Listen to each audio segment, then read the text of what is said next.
म्हणून समर सरांची कमाल आहे. म्हणजे आता ऑफिसमध्ये आपण मागे त्यांना बोललो मग एकदम वेगळे वागले आणि आज एकदम वेगळेच वागले का? म्हणू मी तुझ्याशी बोलतोय. काय? म्हणू समर सर त्या दिवशी आपल्याशी असं विरड वागले आणि आज एकदम चांगलेच वागले का? कमाल आहे समर सरांची, नाही का? मीच तुला भेटवलं आणि मलाच सांगतोस? हो ना. म्हणू तू खूप लकी आहेस माझ्यासाठी. आता या संधीचं बघ मी कसं सोनं करतो ते. आणि ऐक ना, मला ना सारखं असं वाटतंय की बाबा आहे तिथे कुठेतरी. इथे बाबा? हो हे हो रे. आणि माझं मन मला सांगतंय की बाबा आहे तिथे कुठेतरी. मला खात्री आहे रे. म्हणू मध्ये मध्ये तू काहीही बोलतेस. नाही आणि आता मी तुला इथे महत्वाचं सांगतोय बिझनेसचं आणि तुझं काय चाललंय? बाबा इथे असतील, इथे बाबा कसे काय असतील? माझं मन मला सांगतंय ना बाबा नक्की आहे तिथे कुठेतरी. म्हणून तू कधी कधी काही पण बोलतेस. हे बघ आता मी चैत्याशी बोलतो आणि ना या त्याला बिझनेसच्या सगळ्या आयडिया सरांनी जे आपल्याला सांगितलं ते पण सांगतो मी.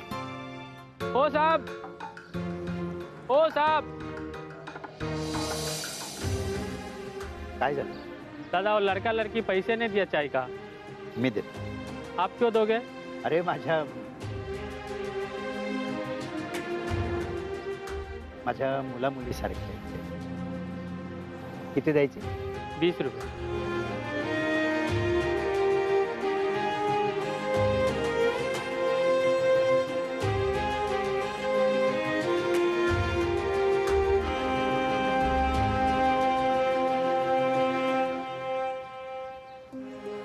दादा पैसे. नहीं मैडम रहने दो. अहो नाही, मी चुकून घाईत गेले, माझे द्यायचे राहिले. एक अच्छे इंसान ने पैसे दे दिए. कोणी दिले? ते कसे होते दिसायला सांगू शकाल? अभी हुलिया तो कैसे बताऊं. बाबा बाबाच असणार. हे म्हणू अगं तुला मी काय सांगतो की उशीर झालाय. चल आणि एक मिनिट ना. अगं चल उशीर झालाय. ऐक तू मला. चल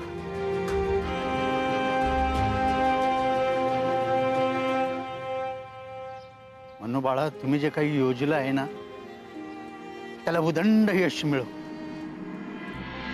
होते अजगराला कधी त्याच्या शिकारी भोवती विळखा घालताना बघितल्यास का? नहीं.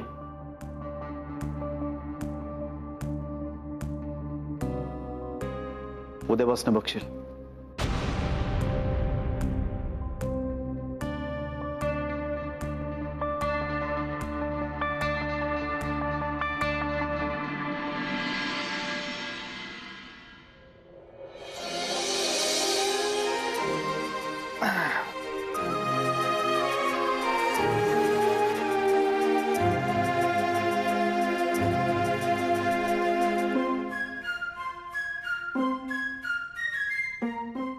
मनीमाऊ, अनिकेत तयारी नाही करत आहे. कसली? ऑफिसला जायची. त्यालाच विचार ना.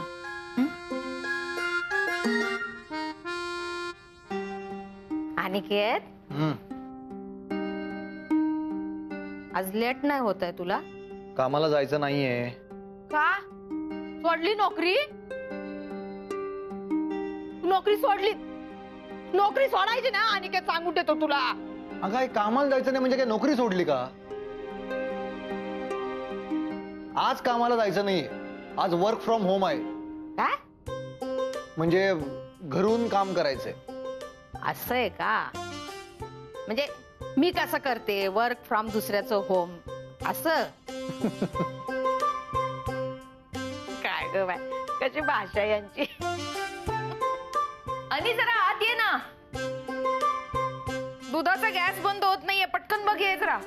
गॅसला काय झाला काय माहिती? आता दुरुस्त केला होता. काय ग बाय माझे. बघू बरं काय झालं. काही झालं नाहीये, मी असंच म्हटलं. अरे देवा, काय करते उषा, कळत नाही का तुला? चालली आतमध्ये. आईला सांगून टाक ना.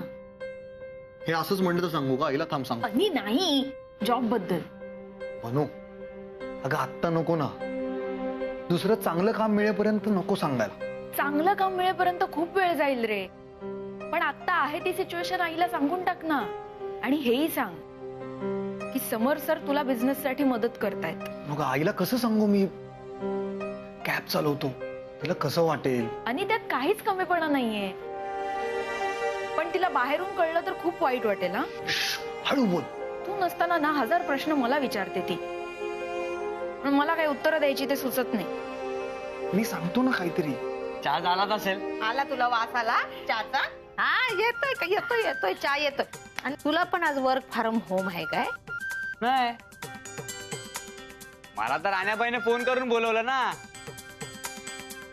चैताला मीच बोलवून घेतलंय या बिझनेसच्या आयडियाचं सॉर्ट करायला.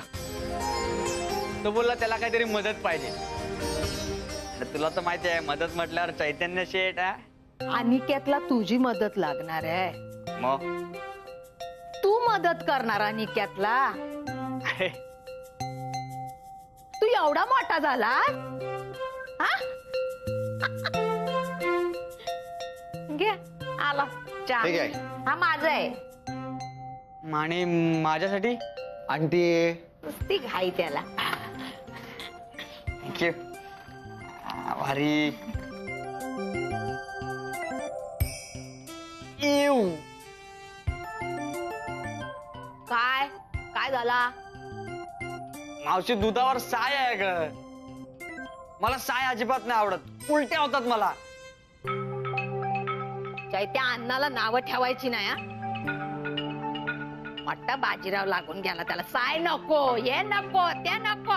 का बस पिचा पिचा. नको ना मावशी. आई, हा त्या चहाच्या टपरीवर तासनतास बसलेला असतो, तेव्हा याच्या चहावर एवढी जाड साय येते, ती बरी पितो रे तू. हा पे. आणि बाई आपलं काम. अरे हो की. हा. आई थांब जरा, आम्ही आल्यावर चहा पितो. हा चल, चल, चल, चल, चल. मी दुसरा एक चहा मिनिट. करणार नाही. हा? हा हा चालेल. चल. अरे तेव्हा काय पोर आहेत अवलक्षणी. चहा पत्ती साखर माझी वाघ.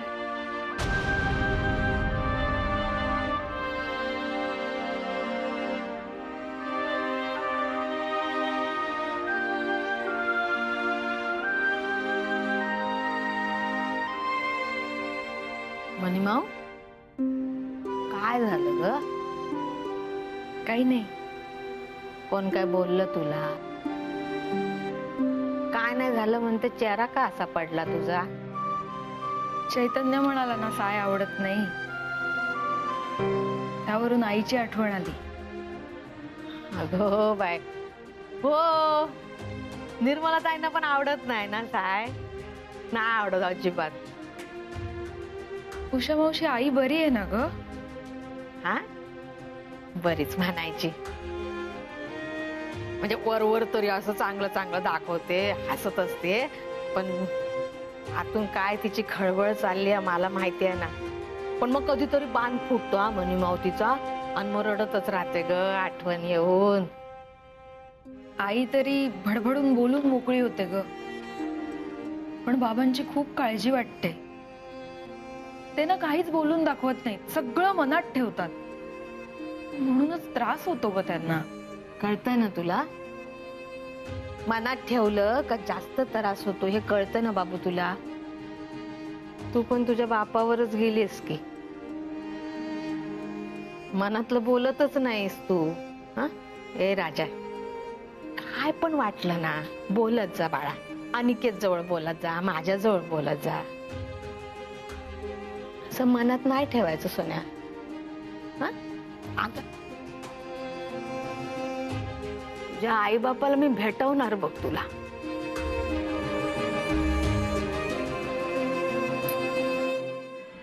आपली ज्या जागेची केस सुरू आहे त्याचे पेपर्स आहेत. हा 7/12 आहे आणि हे घरपट्टीच्या रिसिप्ट आहेत. सत्यजित, हे गेली पुसरबत. आई ते लांब ठेव. अगं तू सांडवेल ग पेपर्स वर. काहीतरी बोलत नको जाऊस स्मिका. मी काय लहान मुलगा का सांडायला? हो, हा हो काय हो. आई बसा बसा, एक मिनिट बसा जरा, मला बोलायचं. अहो काही नाही, हे पेपर जरा मुद्दाम बघत होतो, म्हणजे नक्की केस काय ते कळेल मला म्हणून. अगं केसचा निकाल आपल्या बाजूने लागला तर तेवढीच बाबांना मदत. बरं, हे आहेत घरात? नाही बाहेर गेलेत, सोसायटीचं काम होतं काहीतरी. बरं सत्यजित, तू एवढं सगळं पुढाकार घेऊन करतोच आहेस तर माझ्यासाठी अजून एक करशील प्लीज? प्लीज. अहो तुम्ही सांगा ना काय करायचंय, विचारताय काय? अरे मनूची खूप आठवण येते रे. म्हणजे नुसतं मी तिला लांबनं बघितलं ना तरी चालेल. काहीतरी असं करू शकशील का? भेटू का नाही शकत? मेघा, तुला आपले बाबा माहिती आहेत ना, आकाश पाताळ एक करतील ग. करू दे. हे बघ, त्यांना नाही पटत ते नाही भेटत, पण ते तुला नाही अडवू शकत. तू बिंदास जाऊन भेट. तू जरा शांत होशील का?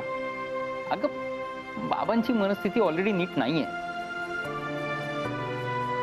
त्यात हे असं बघून त्यांना अजून त्रास द्यायचा आहे. मी त्रास देत नाहीये.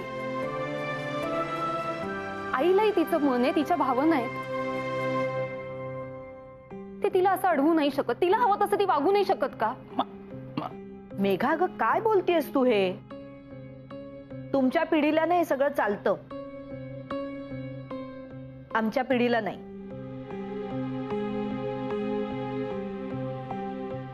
जाऊ दे, मी विषयच काढायला नको होता. तुम्ही आता टोकाची भूमिका का घेताय? मी आहे ना, बघतो मी काय करायचं ते. आणि मुळात तुम्ही काही चुकीचं बोलत नाही आहात.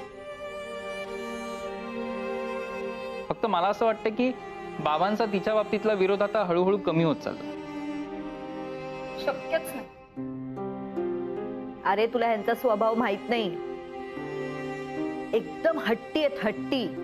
नाही म्हणजे नाही. हो, मुलगी पण त्यांच्यावरच गेली. सिद्ध करून दाखवलं, पुराव्यानिशी सिद्ध करून दाखवलं तर बाबा आल्यानंतर मी पुराव्यानिशी सिद्ध करून दाखवू शकतो. अरे पण कसं? ते मी सांगतो तेवढं करतो फक्त.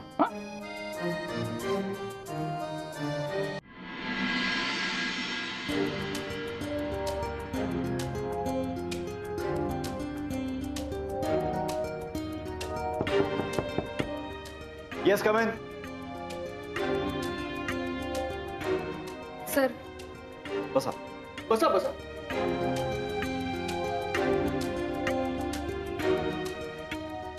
मी अनिकेतला जे काही सांगितलंय ते त्याला पटलंय का? हो सर, तुमच्या सपोर्टमुळे तो खूप एक्साइट झालाय. आणि खरं तर सकाळी लवकर उठून आज तेच काम करत होता. नाही, अनिकेत आहेच हुशार, smart.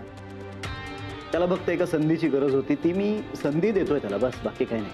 Thank you so much sir. तुम्हाला माहित नाहीये तुम्ही केवढी मोठी मदत करताय. Miss Mansi, don't be so formal. Sir एक विचारू? मला ना आश्चर्य वाटतं, तुम्ही एवढ्या लोकांना अशी सहज मदत कशी काय करता? म्हणजे हे कुठून आलं तुमच्या स्वभावात?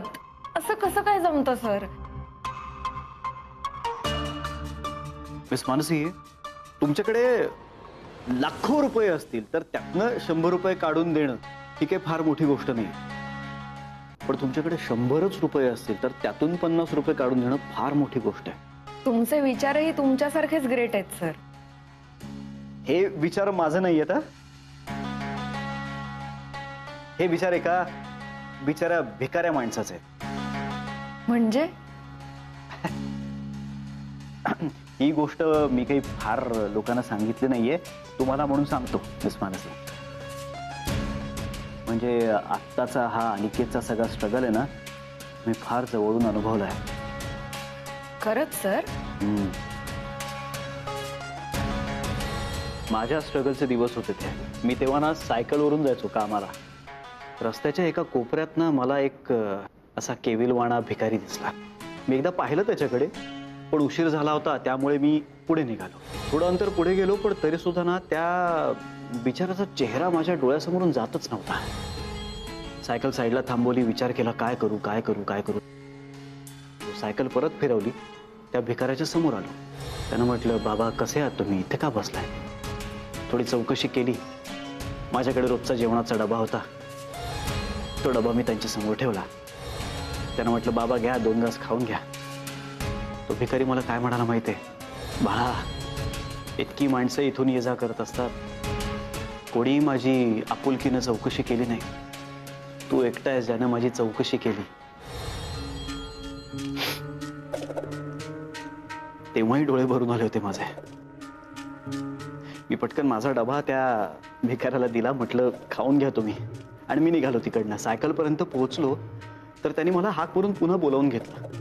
म्हणाले, अरे बाळा, ह्याच्यात 4 पोळ्या आहेत, मला एकच पोळी हवी आहे. मी म्हटलं, घ्या ना, ठेवा, सगळं खा. हो नाही, हो नाही, हो नाही करता करता त्यांनी त्यातल्या 2 पोळ्या ठेवून घेतल्या. तेव्हा माझा डबा अर्धा रिकामा झाला होता, पण मन पूर्ण भरलं होतं. मी तो माझा अर्धा राहिलेला डबा घेऊन पुन्हा तिकडनं निघालो. सायकलवर बसलो.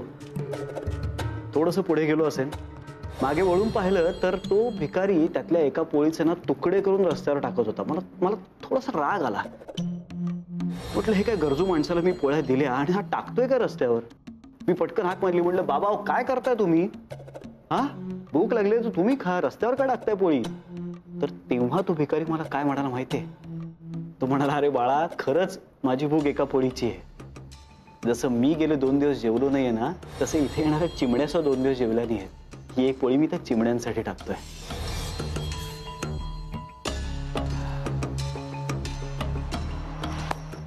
तेव्हा मला हे रिअलाइज झालं, आपल्याकडे गरजेपेक्षा जास्त गोष्टी असतील ना, तर त्या गोष्टी गरजू माणसाला देऊन टाका.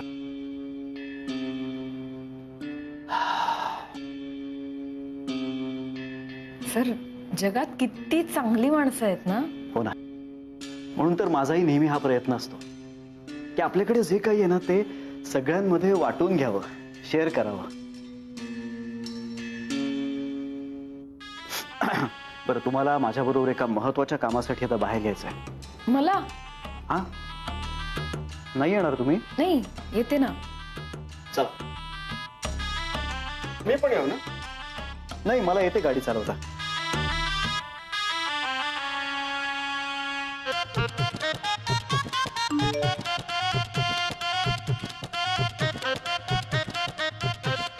असंच मी नेहमीसारख्या माझ्या नेहमीच्या रस्त्याने कामावर जायला निघालो. खूप ऊन होतं.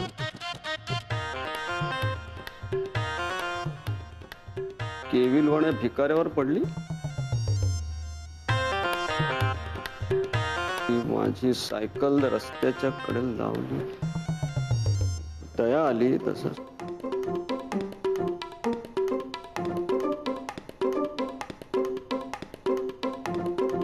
अरे,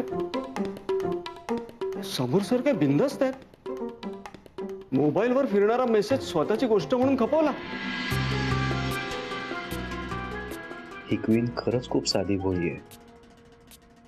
लवकरच हा समर प्रताप जहागीरदार या क्वीनला अनिकेत पासून हिसकावून घेईल.